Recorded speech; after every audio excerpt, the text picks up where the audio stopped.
بسم الله الرحمن الرحيم والصلاة والسلام على سيدنا محمد وعلى آله وصحبه وسلم. أما بعد، السلام عليكم ورحمة الله وبركاته. waxaan soo galay greenhouse oo casri ah. waxaa laga sameeyay glasses oo bac lagama samaynin. waxaana lagu kaydiyaa geedo aad iyo aad u fara badan. waxaana loogu talagalay maadaama magaalada London ay qabow tahay in laga ilaaliyo qabowga. saa u jeedin waa geedaha ama dhirta loogu talagalay gudaha, laakiin Soomaaliya oo kale waxay ugu bixi kartaa si caadi ah. waa geedo aad iyo aad u fara badan oo guryaha lagu sharaxdo. waa geedaha guryaha lagu sharxo oo aad iyo aad u qurux badan. magacyo badan ay leeyihiin.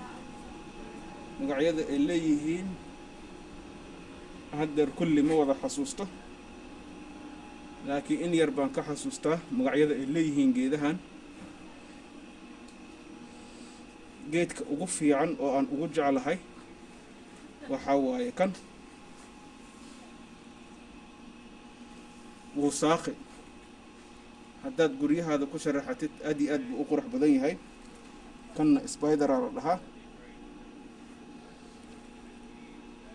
sidoo kale geedo fiyooro iyo ubax bixinayo oo aad iyo aad u qurux badan waaye. waa kana isla geedkii haddana inta lagu sharxay. dhinacan kalu haddana geedo fara badan. kan waxaa loogu talagalay guryaha dhexdiisa in lagu sameeyo. oxygen badan uu bixinayaa oo meeshii geedahan ay ka baxaan hawadu filter u sameeyay oo nadiifin. marka hadda waxaan ku jiraa barashada geedahan magacyadooda iyo qaabka loo beero iyo sida loo tarmiyo ma inini ma si kala.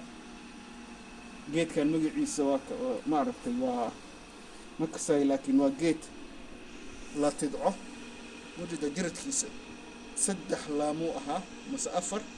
markaas markuu dhala uu baxayay waa la tidcay ilaa uu sidan uu ka gaaray.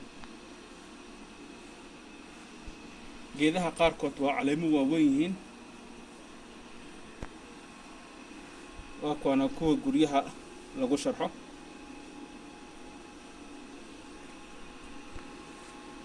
marka maanta intaasaan rabaa inaan idiin soo gudbiyo. wassalaamu calaykum waraxmatullaahi وبركاته.